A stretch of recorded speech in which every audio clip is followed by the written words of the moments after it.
Today I'm going to focus on mass communication. I'm going to give a lecture on mass communication, right? Management, communication, and communication info content, right? So I'm going to define what is mass communication, right? In the previous module or chapter, I discussed the categories of communication. And then under categories of communication, mass communication was defined, whereby we're saying it is when communication is sent to a large group of audience, mass communication. When the information or the message is sent to a large group of audience, we call it mass communication. So I'm going to define what is mass communication. Mass communication is defined as the extension of interpersonal communication, which includes all instruments used to send messages to a large group of audience, right? An extension of interpersonal communication, right? An extension of interpersonal communication, right?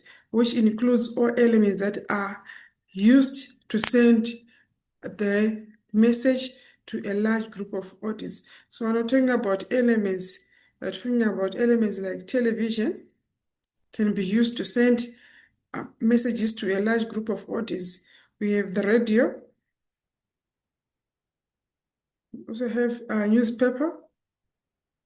It is also another element that can be used to send messages to a large group of audience, right?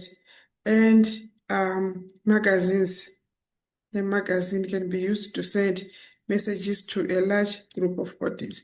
So when we're talking about interpersonal communication, we're talking about distribution of information or messages to a large group of audience using channels that are used to send messages to a large group of audience. We're talking about television. Radio is a channel to send the messages to a large group of audience, the newspapers, the internet, the magazines, right? So I'm going to move on to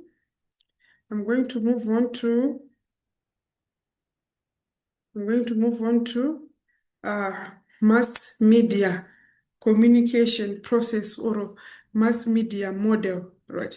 So the model, I'm going to draw the model here. Right? So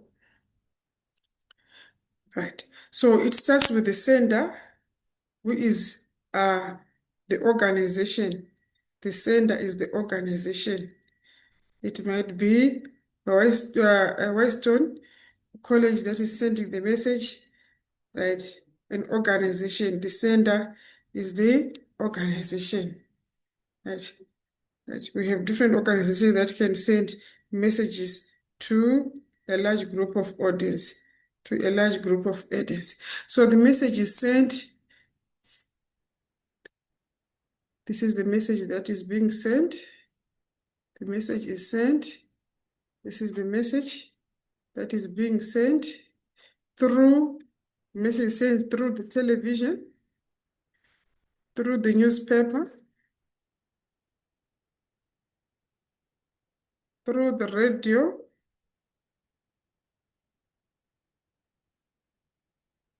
through the internet, or the magazine. Right. During the process, there is noise. During the process, there is noise.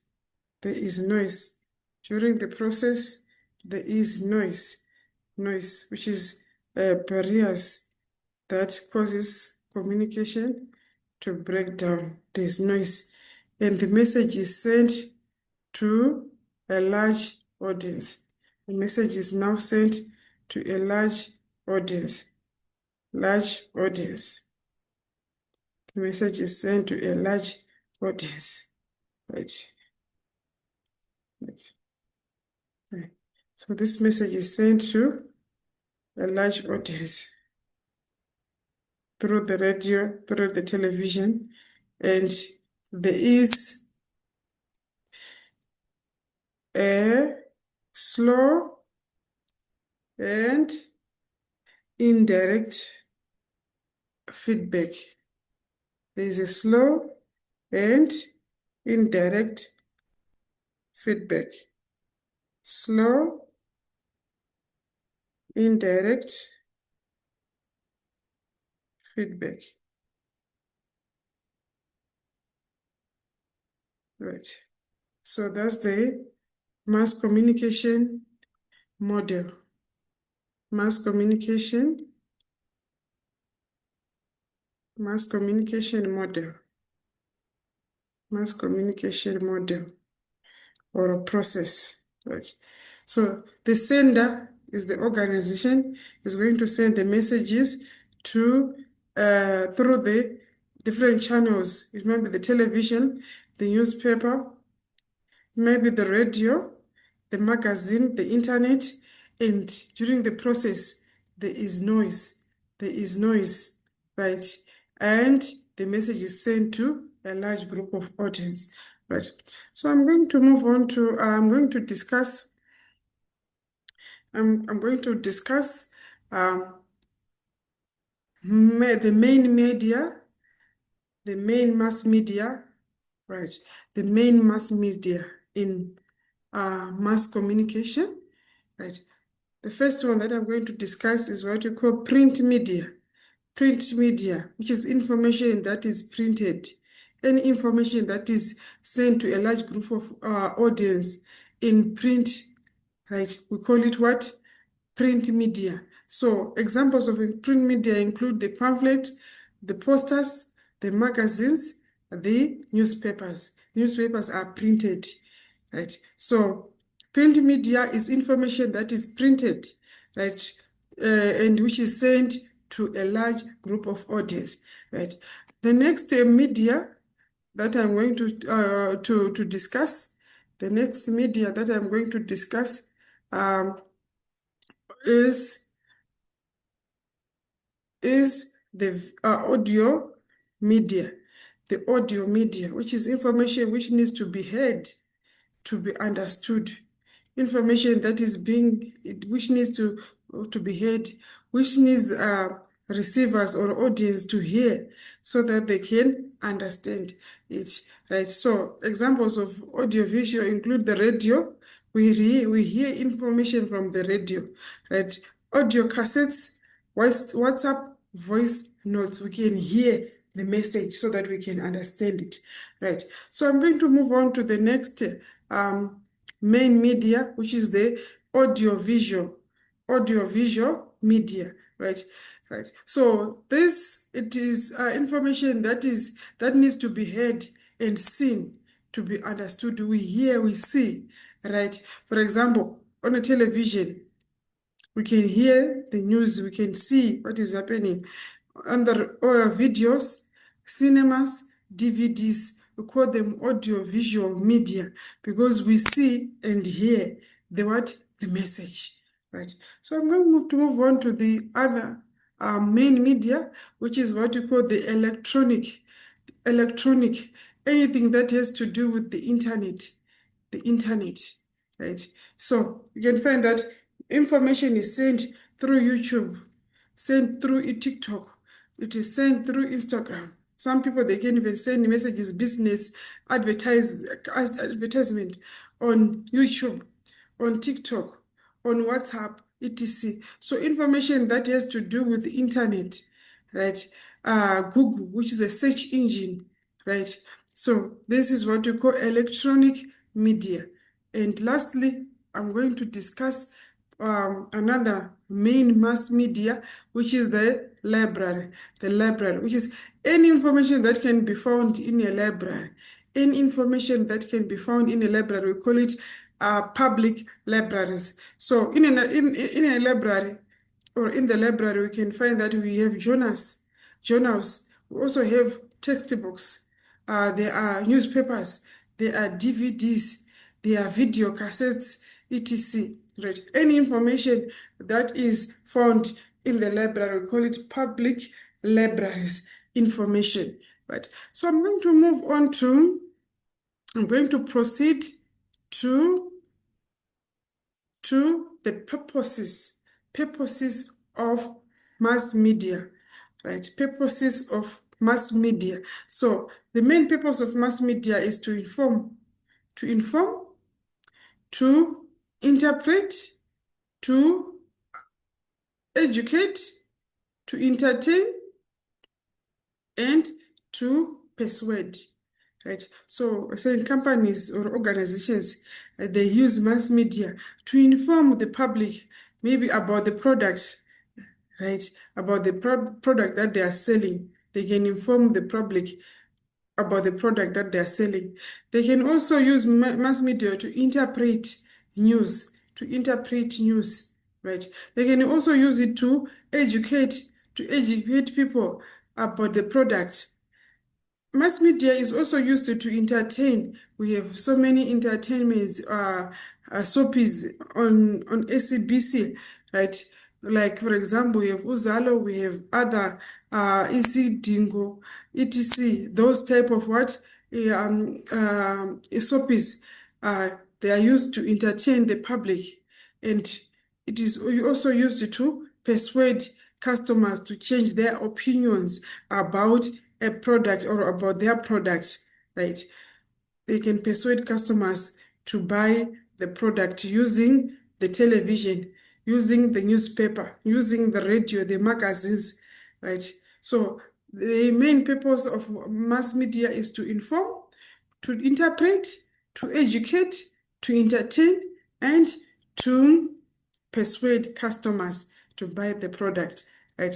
So I want to move on to characteristics of mass media. You can find that participants are groups or a large group of audience.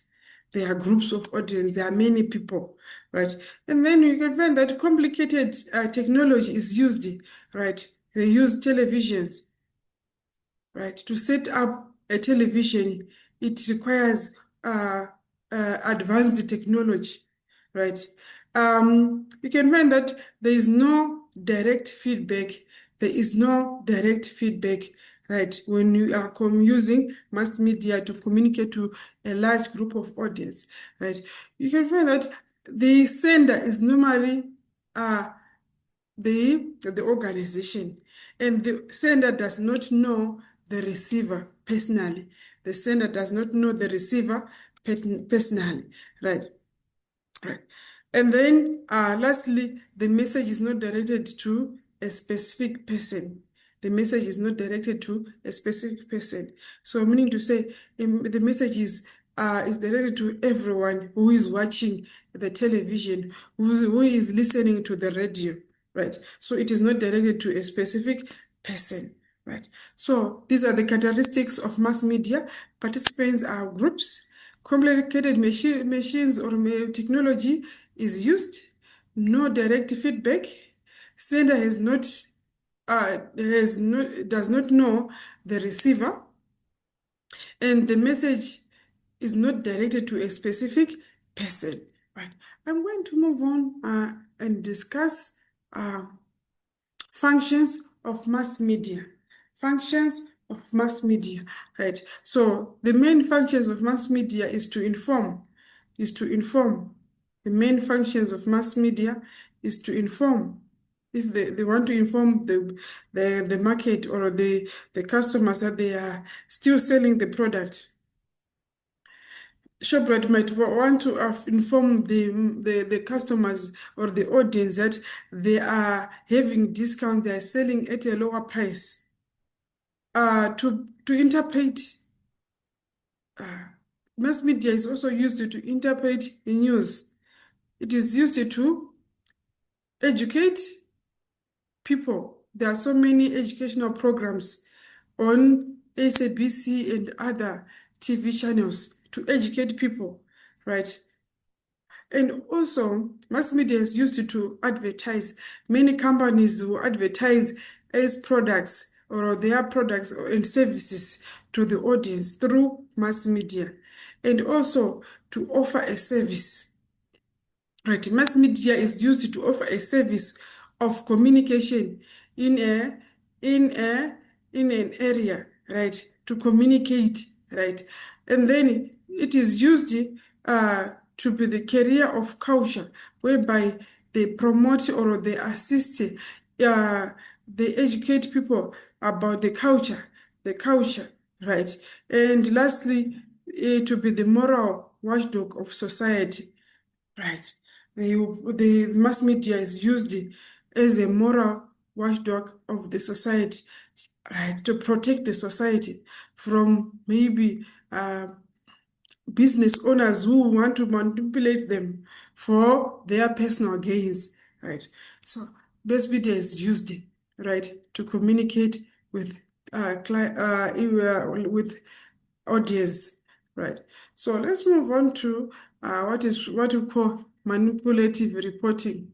Manipulative reporting, right? So manipulative reporting is a process of coloring a report in a certain way to give the viewer, which are the audience, a favorable error and favorable impression, right? An organization manipulate the audience so that they can get a favorable impression, or they can give them a favorable impression, right? That's what you call manipulative reporting.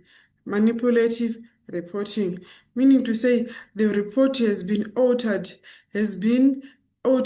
so that people will only receive good information about the product or about the service, right? Negative or effects of the product cannot be mentioned or discussed, right? That's manipulative reporting. When you color a report in such a way that it gives the viewer a favorable or unfavorable impression, we call it manipulative reporting, right? So I'm going to move on to basic methods that are used in manipulative reporting, right? So companies are manipulating, they you report out of context. They report out of context. They also use a lot of emotional languages. They can give incorrect information or statistical information. For example, a company may say 10 uh, 9 out of 10 women are positive, right? Which is an incorrect statistical information. They can also use biased visual materials, and also they report selectively or incompletely. They will not mention the negative effects of the product, right? They only mention the positive effect of the product, right? So they report selectively, right? So I'm going to move on and discuss what is propaganda. Propaganda, propaganda, right? So propaganda is basically defined as an extreme manipulative reporting, which is an extreme and negative form of manipulative reporting. They call it a mind game that is used to manipulate the audience, right? Manipulate the audience. So, propaganda is defined as a deliberate attempt by a person to manipulate the minds of others for their own objectives. A business might want to manipulate the audience for profit. They might want to manipulate the audience for profit, right? So that's what you call propaganda, whereby you deliberately manipulate the minds of another person or of audience so that you can achieve your own objectives, right? So it is what you call a mind war, right? So propaganda, which is an extreme and negative form of manipulative reporting. Right. So I'm going to move on to, I'm going just to discuss elements of propaganda. Right. We have what we call logos. Logos, which is the appeal of intellect. So we are saying the speaker must convey the message in such a way that the audience can understand it. So we're saying the message is supposed to be simple, clear, right, to understand, right? So that's what you call logos, appeals of intellect.